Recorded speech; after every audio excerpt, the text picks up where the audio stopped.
Good morning. Today is October 1st. We are here today to provide the most recent updates as it relates to Buncombe County's response to Hurricane Helene. My name is Stacy Wood. I'm a Public Information Officer here with Buncombe County Government. And today we have several guests with us who are able to provide a status update from their various organizations. We have County Manager Avril Pender with us today. We have Savannah Parrish with the Town of Montreat, and we have Chancellor Kimberly Van Noort with UNC Asheville. We'll get started with remarks from County Manager Pender. Thank you, Stacy. Good morning. It's 10 a.m. on Tuesday, October 1st, and here's the latest update as we have it. Overnight, I-40 east out of Buncombe County to McDowell County is open. Thanks to those individuals and groups who did amazing work. Please check drivenc.gov for real-time road conditions when you're driving. Our 4 distribution sites are open again today at WSD's Elementary School, 275 Overlook Road in Asheville, Sandhill Elementary, 154 Sandhill School Road in Asheville. Please enter from the Acton Circle Drive. North Windy Ridge Elementary School, 20 Dawn Road in Weaverville. Fairview Elementary School, 1355 Charlotte Highway in Fairview. As we get these 4 sites stable, we will expand our footprint beyond those 4. Our goal is to cover our county broadly, but we know that as supplies come in, we can then grow that. But right now, our focus is on stabilizing those 4 sites. We are beginning to distribute water at these 4 locations as it becomes available. To start, we are beginning to distribute food at these 4 locations as it becomes available. To start, these are mostly meals ready to eat or MREs. So there will be food available as it becomes available. We will distribute food and they'll be in the form of MREs. We only have potable water from tankers. So if you are going to these sites, please bring containers that you can fill. The city of Asheville is also distributing water at Pat Square Park. Bring containers. We're also starting to mobilize staff to send supplies out to isolated areas and hard to reach areas. We're grateful to have Rural Central Kitchen here providing meals to the community. There are just one of the many community organizations who are helping to do everything they can to help connect our people to resources. We've also been hearing how our breweries are providing water, and those are the types of actions that make Buncombe County so special. One rumor that we're hearing is there's a food trailer at the Ag Center. That is not true. There's not a food trailer at the Ag Center. We're still very much in active search and rescue. We're reaching out and trying to find those individuals who have still trapped in their homes. We are also doing active recovery. And right now, I cannot provide an update beyond the 40 communities the 40 members of our community that we lost that I gave you last night. So as of right now, I'm still only confirming that there are 40 loss of lives in Buncombe County. We know that it's important for our community to know the names of these loved ones who we have lost. And we're working to get that to you. And hopefully we can give you that update soon. Yesterday, our volunteers with the Register of Deeds knocked on more than 300 doors to do wellness checks on community members whose loved ones have reported that they haven't heard from them or asked us to check on. And now I'd like to introduce Savannah Parrish from Montreat, the town manager of Montreat, for an update about that community. Savannah? Good morning. Thank you, Avril. I'll be brief. I do have an update from Montreat. We were devastated by this storm. Our infrastructure is slowly being repaired by our Public Works Department. We do have 3 bridges now that were damaged in the storm that are now passable. Shenandoah Bridge, Lookout Road Bridge, are both passable. Montreat College has been evacuated. No students remain on campus. And if members of the community are able to leave safely, if they have gas, in their vehicles and somewhere to go, we are encouraging them to leave the community if they're able to do so safely. One rumor I want to address, that we are hearing in the community is that Lake Susan Dam was breached. Lake Susan Dam was not breached. Water was coming over the spillway, but it did operate as engineered, and it remains structurally sound to the best of our knowledge at this time. I have no update on when we will have water restored to the community. We had hundreds of feet of water line that is damaged, and we are currently making our way up Graybeard Road, which was completely washed out. So that's just slow going. We hope to have water restored as soon as possible, but no solid update on that right now. We do have bottled water, and we are distributing that at the Montreat Gate from 10 this morning until 2 this afternoon. And we have bottles and gallons available there. Parts of Black Mountain, the power has been restored. We're so grateful for that. That will certainly make our efforts easier as we continue to clean up Montreat, and appreciate all of the help from emergency management and the county so far. And that's all I have. Thank you for that update, Savannah. Next we have Chancellor Kimberly Van Noort here to provide updates from UNC Asheville. Thank you so much. I'm Kimberly Van Noort, the Chancellor at UNC Asheville, and I appreciate the opportunity to be here this morning. I want to first say that we at UNC Asheville and the entire UNC system schools stand with the people out here of Western North Carolina. This is an enormous challenge, and I am heartened that we see the pulling together that we have seen. Since Friday morning, UNC Asheville has been without electricity, running water, or internet. However, we do have minimal structural damage to the campus, many trees down and many access points blocked, but that infrastructure is improving daily. Cellular communications have been very limited and are slowly returning. The student safety and well-being is always our primary concern. Prior to the storm, we had over 1,600 residential students on campus. There were approximately 1,300 of them at the time that the storm hit. Some of them were able to leave. These students remained housed in their residence halls, and we provided them daily with water, 3 meals, and support services. This has been a tremendous undertaking by our staff, but we weren't alone. We've had tremendous support from many of our UNC colleagues who have finally been able to reach us as access to the region has improved. We've also been very careful to be accountable for each and every student who's on campus, knowing where they are and what their needs are. Because of conditions on campus and in the Western North Carolina region in general, we have assisted all students residing on campus to find options for relocation to safe locations off campus. These efforts included helping students to identify safe routes, creating and connecting carpools, providing students with gasoline for their cars, and relocating a very small number of students to another UNC system institution. Within 72 hours, all UNC Asheville students were relocated away from campus. These students have also received information about the availability of clinical and mental health services at any UNC institution near their current location.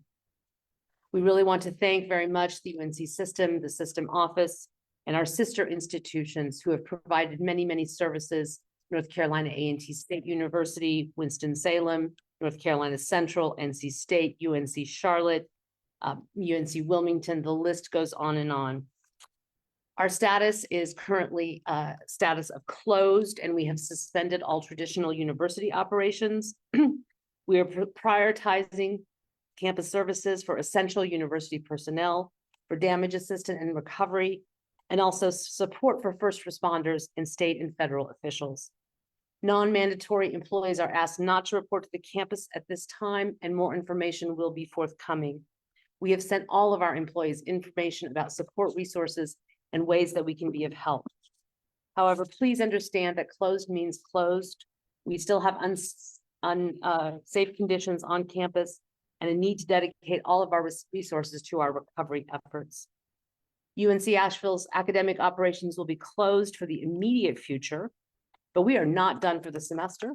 We are beginning academic planning this morning in order to ascertain when we will be able to resume instruction and that learning environment our students need. Very much more information very, very soon as our assessments continue. We look forward to welcoming our Bulldogs home and to helping the community at large recover from this horrendous disaster. Thank you. Thank you for those updates. At this time, we will open the briefing up to questions from our partners from the media who are on the Zoom call. You can unmute or type your questions into the chat. I've got a question for you. Charles Press from WLOS News 13. My question is about water, not the distribution of drinking water. I'm talking about the water that comes out of the North Fork Reservoir. We've been told water will be returned to normal as soon as possible, but what does that mean? Mayor Mannheimer said, I believe 2 days ago, that water will be interrupted or you shouldn't expect to get it back for, quote, several weeks. Now, 20 months ago, this city suffered a catastrophic water failure. That was followed by a study focused on assessing, repairing, and replacing pipes that needed to be replaced. So what happened? Why are we in this situation? And can we get an honest assessment of what's happening right now and a timetable for when water should flow again? Charles, thank you for that question. I will also advise you to contact the city of Asheville for water-related questions, as it is the city's water system. County Manager Pender, would you like to add to that? Before you add I to would it, say, Charles, let me I would bring say up the mayor was, part of, Charles, pardon me, part of that study was to make sure that the city and the county would act in concert in the future and that there wouldn't be these communication disconnects. Go ahead. Charles, the mayor was with us yesterday and her water team, and they have fully addressed the extent of the damage that we had at Norfolk. And they will be with us again tomorrow. And we would let them hear this question and hopefully they will bring an answer for you, but they were clear and we have been working together. So I want to dispel any rumors that there's any gaps in communication here. We have been clear that because of the volume of water and the water from Helene, it did wash out sections of the pipe. Since 2004, it happened, and there have been some redundancy lines that are also put in to make sure that it won't happen again. And those lines are also washed out. So please remember that this was a once in a generational storm that happened here in the Western North Carolina. And I could not say enough about the folks at the city. They have been working nonstop. They have their EOC was stood up the same time ours was stood up, and they have been working on that water issue. So I don't want anyone to leave here thinking that the city has not been at the table. They have not been fully invested in trying to bring water back to our community. But these things take time. And I cannot stress that enough. And that's good to know. But for folks out there, parents out there who need to make sure that their kids are living in hygienic situations, that water is going to flow again, is there any kind of a timetable or any suggestions that some other group's going to come in, the Army Corps of Engineers, something to make sure this situation is amended as soon as possible? They have been talking to the Army Corps of Engineers, and they also mentioned that, like last night on the 4 o'clock briefing, they mentioned that they have been working with the local water people that fix engineers and water repair companies. And they named 3 or 4 of those companies last night, and they have been working with those companies as well. So yes, all resources have come to bear to make sure that we can address the system for the long term. Okay, we'll look forward to more on a timetable from you and the city as well. Thank you. Ms. Pender, this is John Boyle with Asheville Watchdog. While you're there, I had an email from the state wanting clarification on water deliveries. They are insistent that water was shipped on the 27th and the 28th. They did not say when it arrived. When we talked yesterday, from what you had said, and the city had said, these were the first deliveries we were getting was 3 days That is correct. later. Can That is you correct. Go ahead, John. address that, please? You broke up on me a little bit there, John. Can you ask the bottom? I heard you say Okay. the state said, Yeah, I is heard there, you- there seems to be a miscommunication here. Yeah, I'm not having I great heard you said connectivity. that. Uh, the, I'm sorry, the state John, let said me repeat what I think I the, heard you say.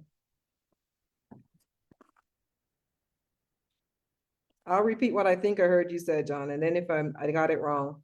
You said you got an okay, email from the state, that water was delivered on the 27th and water was shipped on the 27th and the 28th. And what I reported to you along with the city, that the first shipment of water to Buncombe County was received on Sunday. And that is correct, or at 2:30 in the morning, Sunday or Monday. But it was about 2 or 3 days before that water did get to Buncombe County. Water was okay, flowing. We did get water, we delivered to Asheville Airport. And when we thought that because it was at Asheville Airport, it was water for Buncombe County. But we were told that we were a distribution hub and that water did not actually belong to Buncombe County. So the first water that we received from Buncombe County, we got it at 2:30 a.m. I believe that was Monday morning. So we were saying Sunday night, but it was 2:30, so Sunday night, Monday morning. And we redeployed that water to our community. You also heard the city manager mention yesterday that they bought private water to make sure that our community had water for distribution. The county also joined in that, and we also bought water privately for distribution. So we have been trying to make sure that distribution was covered, but we now have received water from the state and we have deployed that water as well. We've talked with the state and they're telling us that water will come on a more consistent basis and we can continue to keep our sites open. And that's why you have a smaller footprint, because we want to make sure if we open up many sites and our resident shows up at many sites, we want to make sure there's water there. So there are 4 sites open up in the county and 1 in the city. We know we have a stream of water for that. And as the state water continues to show up, then we can open up and expand that footprint. thank you. That's very helpful. My understanding, there was some kind of a bureaucratic snafu, so to speak, on the state end. Can you speak to that?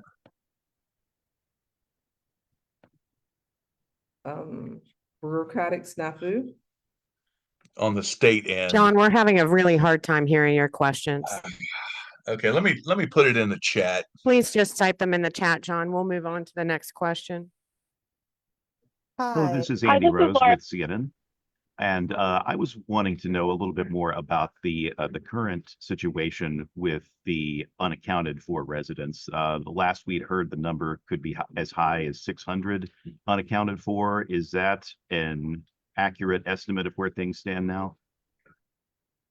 I don't have that estimate. I'm not sure where that number is coming from. What you heard from our register of deeds is we open up and told any and everyone that lives out of the county, and you wanted to make sure that since we had no cell service, if you wanted to make sure, you can let us know. And that's where that large number coming from, because people could not connect with loved ones in our community.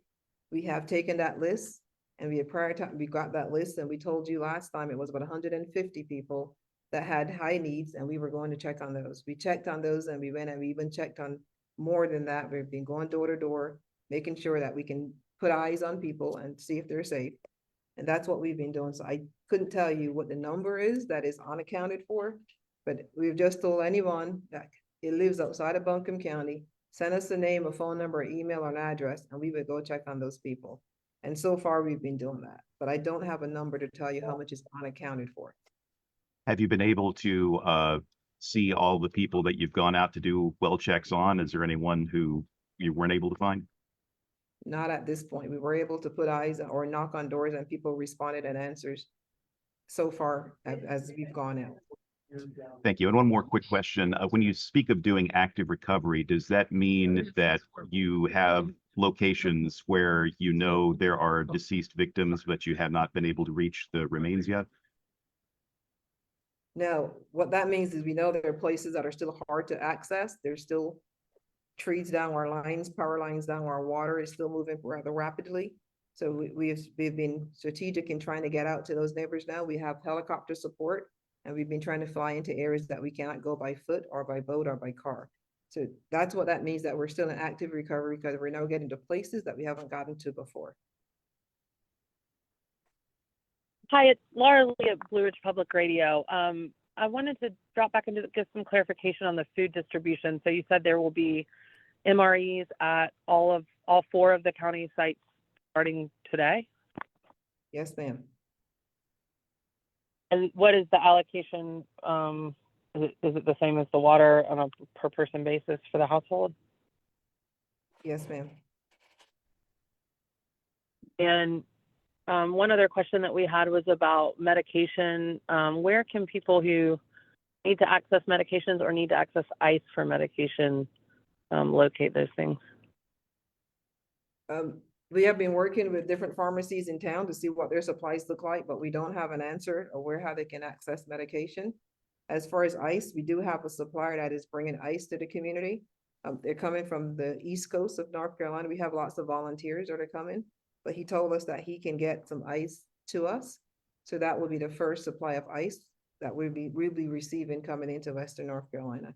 As soon as ICE gets here, we'll also deploy it to our sites and people that need it, especially folks with diabetic or stuff that need to put medicine on ice. We would have that available to them. This is Zenabu Silla with CNN. We've been in touch with a woman in Asheville who described how she clung to her roof and lost her family members in the floodwaters before she was rescued. Is there anyone from the sheriff's office that can share with us any information about her rescue or any search efforts for her missing family members?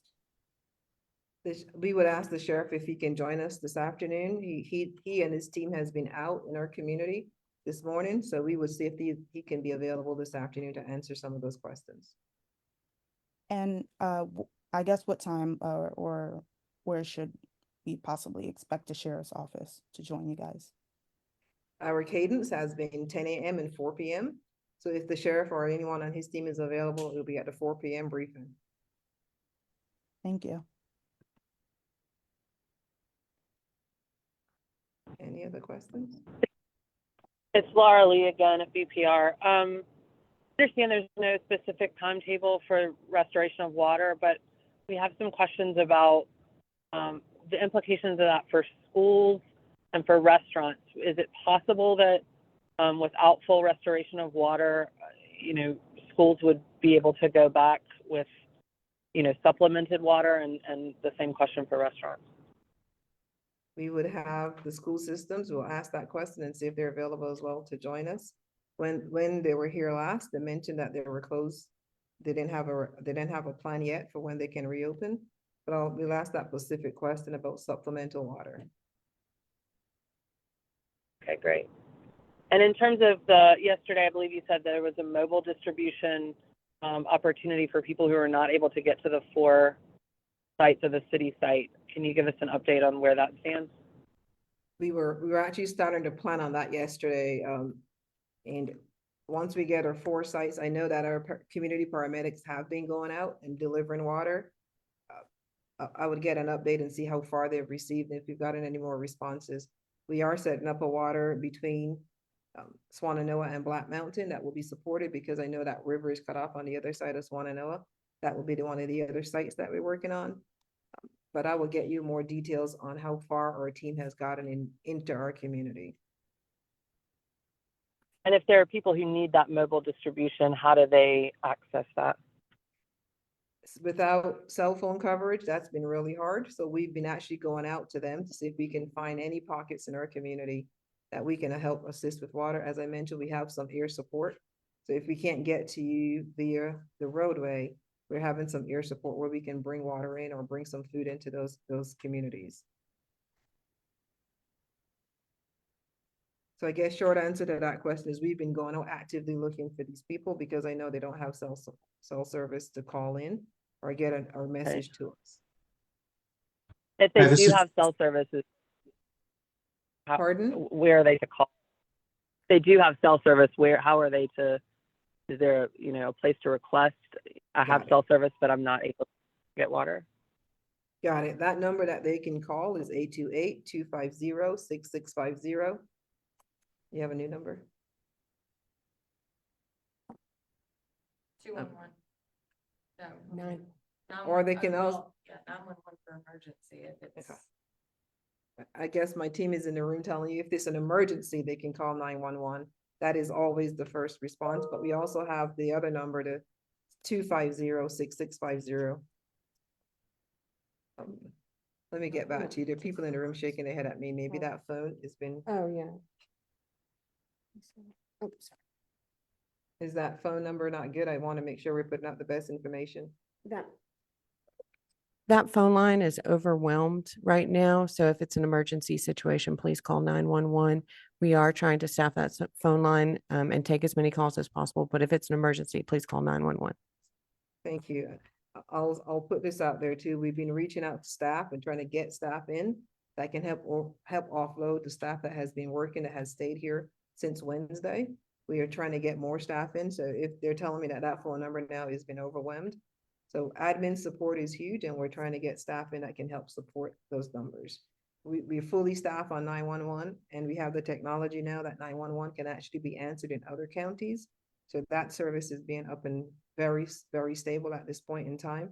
The admin's piece for us and staff coming in to relieve admin, trying to get them here has been a challenge, as you all know. So we're working to get more staff in and more staff across the state has been coming in to trying to get those to come in to help us as well.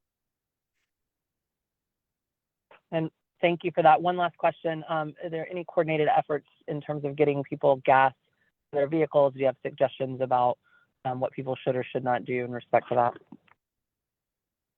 Not at this time. I know that I see some gas stations are coming back online because they have power, but we don't have gas stations for the general public. We do have gas that we're trying to make sure our ambulances are staying on the road to help with that recovery. And so you've seen our ambulance and our first responders.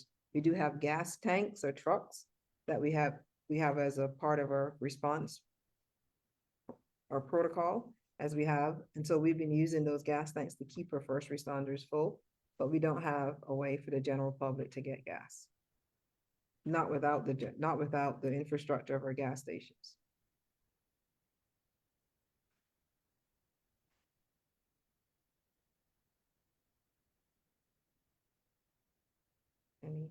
Any others? Did anything get in the chat?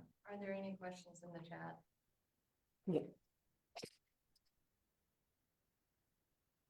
First question from Studio B, any word on efforts to open additional shelters? Yes, we are working to open up a fifth, I guess it would be, shelter. And we, at the 4 o'clock briefing, we will let you know that. As I mentioned on the call yesterday, the biggest thing that we need is to make sure we have shower facilities and toilet facilities at those shelters with some generator power for lights. Those assets did arrive in our community, so we're working to get them all hooked up and operation. As soon as that is done, we would announce where and when that shelter will be available. From Patricia, she has a question about efforts to make communication accessible for the non-English speaking population. Community members mentioned they are still awaiting resource information. I'm aware of Rocio Quintero's efforts, but I'd like to know what other initiatives the city and county have to provide information in Spanish, especially in formats that don't require internet or cell service. And just FYI, Rocio is on the back end of this call interpreting this live in Spanish right now. So she can't be in this room to answer, or she can unmute herself perhaps and answer that.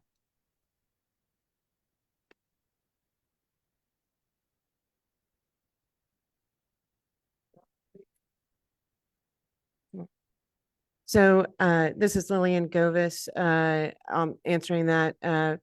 We have been working to, with one of our subgroups in our Emergency Operations Center to reach those hard to reach communities. And certainly language access is one of those barriers that makes it hard to reach.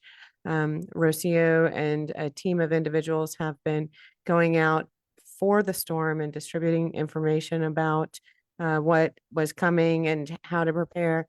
And now after the storm, they are working with specific community partners who target and work with Spanish-speaking populations regularly to help make those connections. Yesterday, I know she was out in some communities distributing food and water to them to get that information to them about the status of where we are in Buncombe County, how to connect, and what to expect.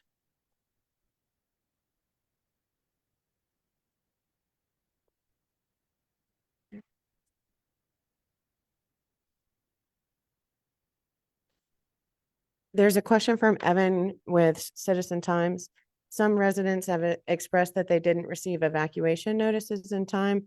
Does the county believe that they provided adequate updates? If not, how do you think the county should address this problem?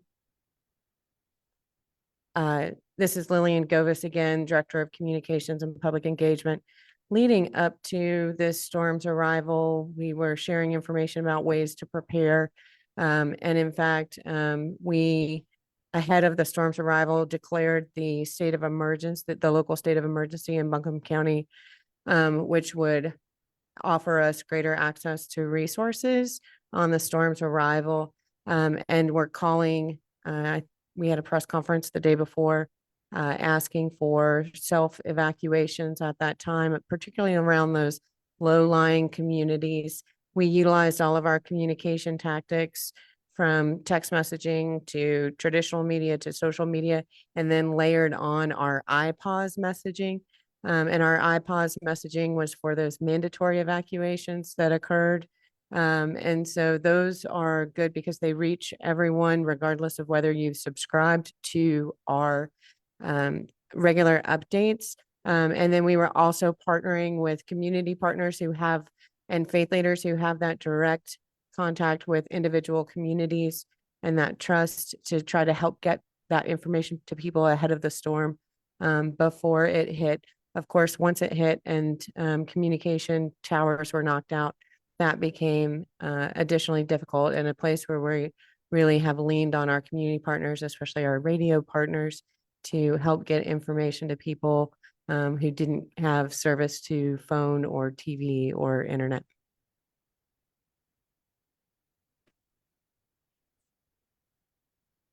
Looking for any other questions at this time?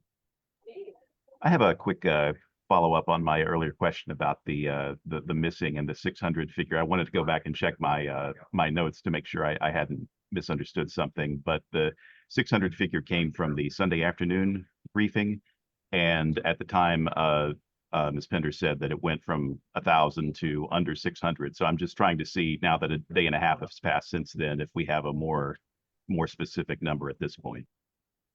And that reference was around the people calling in to give us the numbers. So when we got the first 1,000, what we did is we kind of cross-referenced that to what we're coming in from 911, and there were some duplicates. So that large number was cut almost down to what was fresh and new that we had not already checked on. And those are the folks that we've been going out and knocking on their doors, and we've made contact with the majority of those. So I don't have another number to say what's come in that is new, that hadn't been reported over and over again.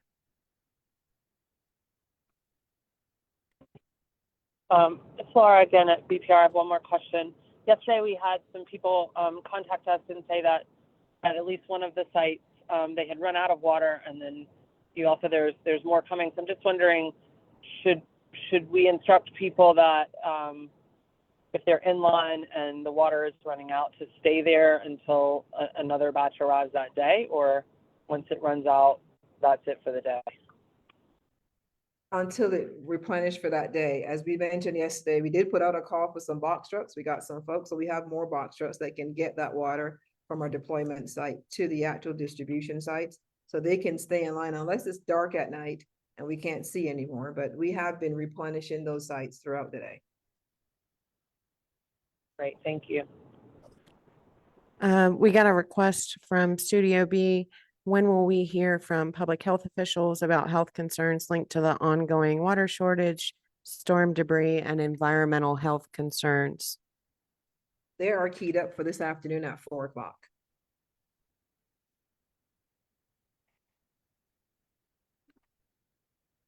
Is that our last question? I'll turn it back to you.